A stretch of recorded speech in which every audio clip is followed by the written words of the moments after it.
What is it that you want to do? Well, we want to be free. We want to be free to do what we want to do. And we want to get loaded. And we want to have a good time. And that's what we're going to do. Well, when, baby? Let's go. We're going to have a good time. We're going to have a party.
What is it about Congress and Primal Scream? I really don't understand.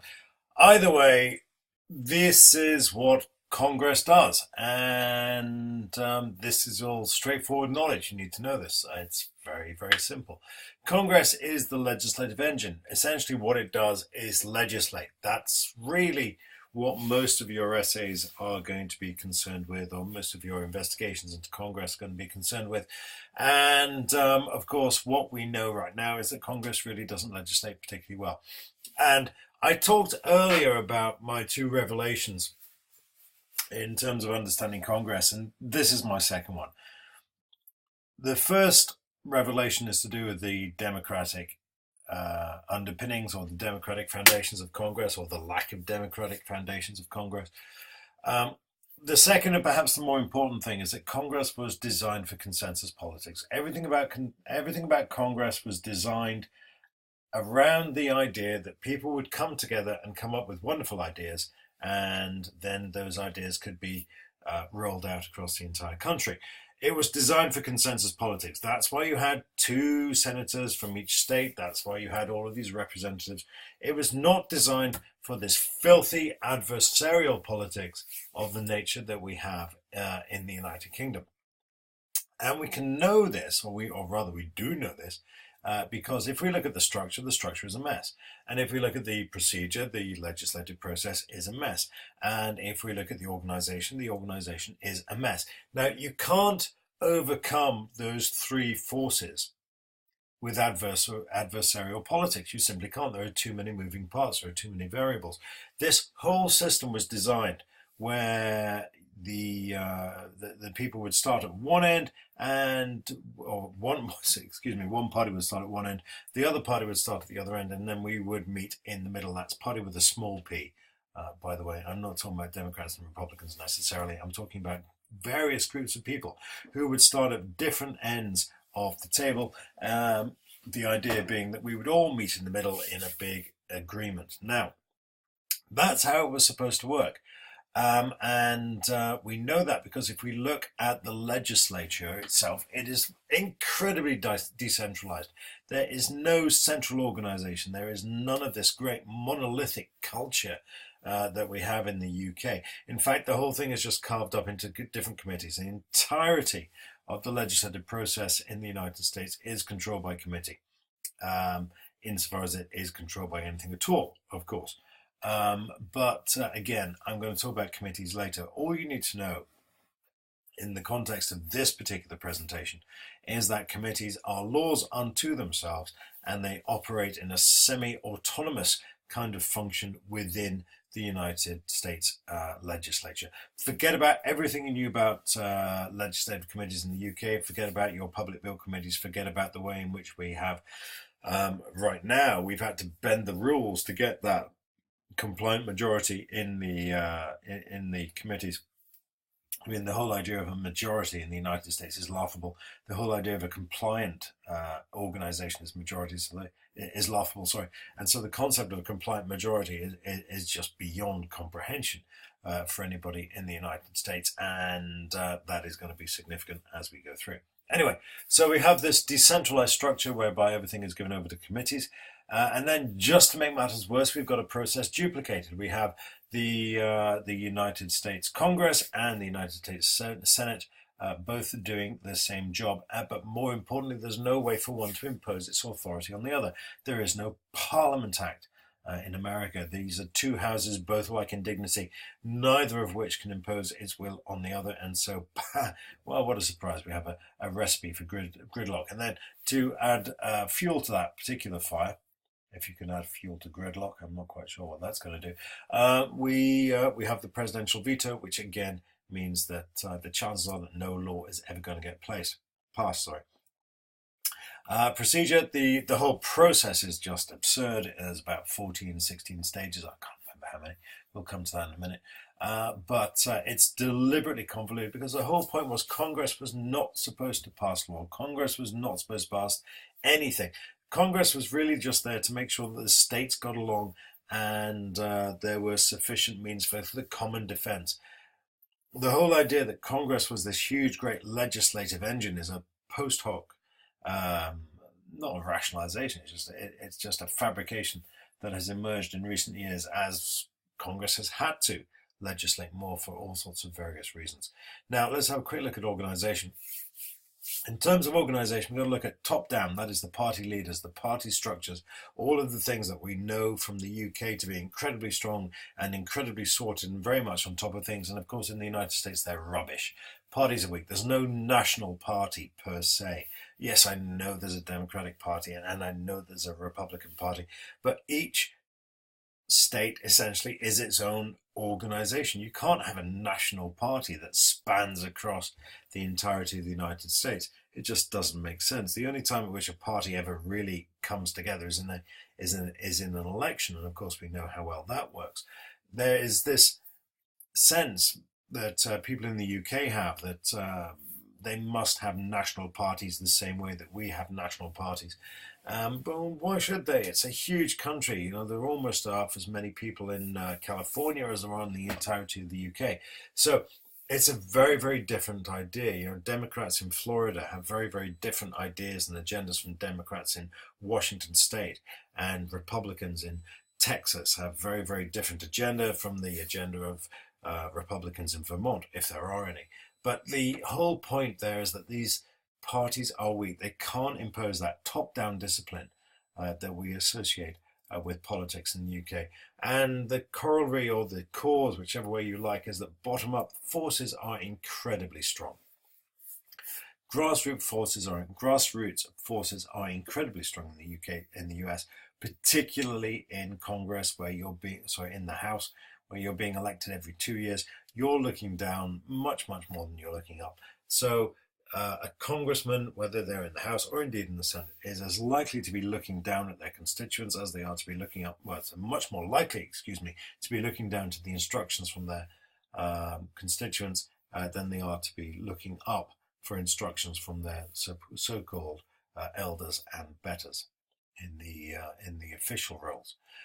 So we've got top-down forces being very, very weak. We've got bottom-up forces being very, very strong. And then just to add fuel to the fire, we've got disruptive forces in the shape of special interest groups, which are responsible for huge amounts of money and funding and everything else. And then we've got the media. Now, this is where it gets very, very interesting, because once upon a time it was very simple. We could talk about the media being polarized. You had MSNBC on one hand, you had Fox on the other. But now basically what you have is a free fire zone. Yes, you've got MSNBC. Yes, you've got Fox. But in addition to that, you've got Breitbart, who's just firing out left, right, and center. You've got the web generally. You've got bloody Russian agents who are pinging out. The media is a free fire zone. And what that means is that there's no safe havens anymore. So the simple thing to do, the safest thing to do really for most congressmen or senators, is just to keep their head below the parapet. And all of that just makes things much, much more of a mess and much harder, to categorize into straightforward cause and effect when you're looking at what's going on in Congress. Essentially, as soon as you step out of line, as soon as you break from rank in the United States, you're going to be subject to very, very harsh media response, either from your so-called own side or just from all of these lunatics who are out there pinging off left, right, and center. So the sensible thing to do, or the safe thing to do in politics in the United States, is just to huddle together. And what that does is it just increases the polarization, it just strengthens the forces of polarization that are forcing people to come together in these congregations on the left and on the right, and it makes the middle ground, the no man's land, a very, very, very Spartan and unwelcoming place for anyone who wants to, anyone foolish enough perhaps, to wander into it. Now, this is one version of the legislative process. It's perfectly good. However, it's not as good as this one. This is the one that I'm going to print out and have on your sheet, largely because it just demonstrates how bills come to die.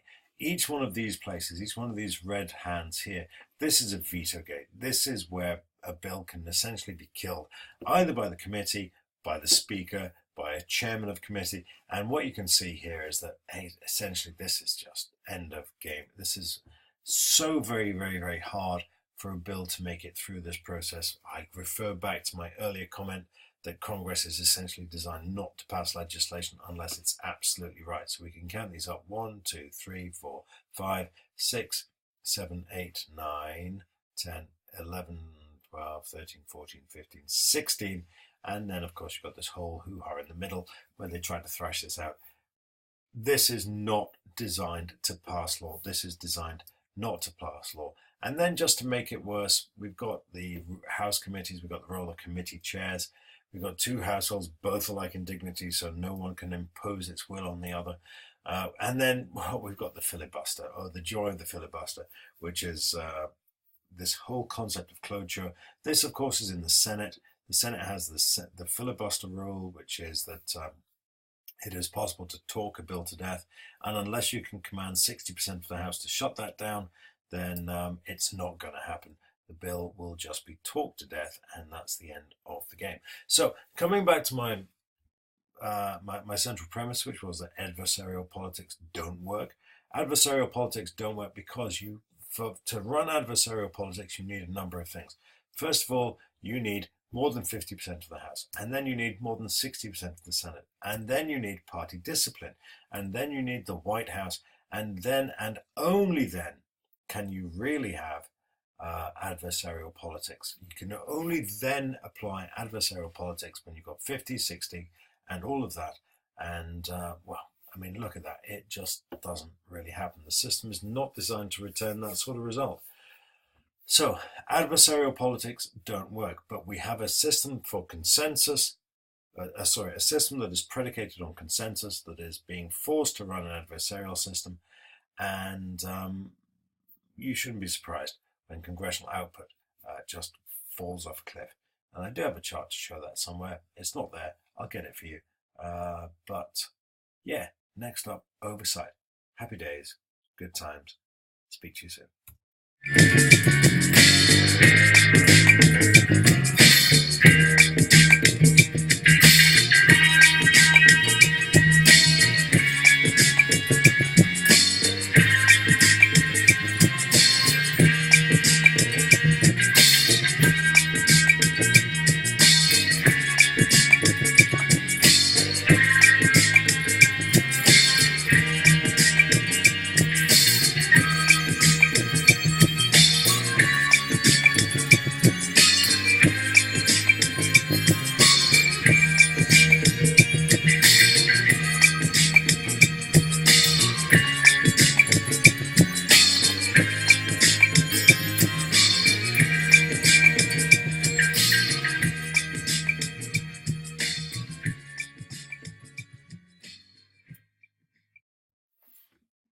No, seriously, you should be doing something else. There are other things to do.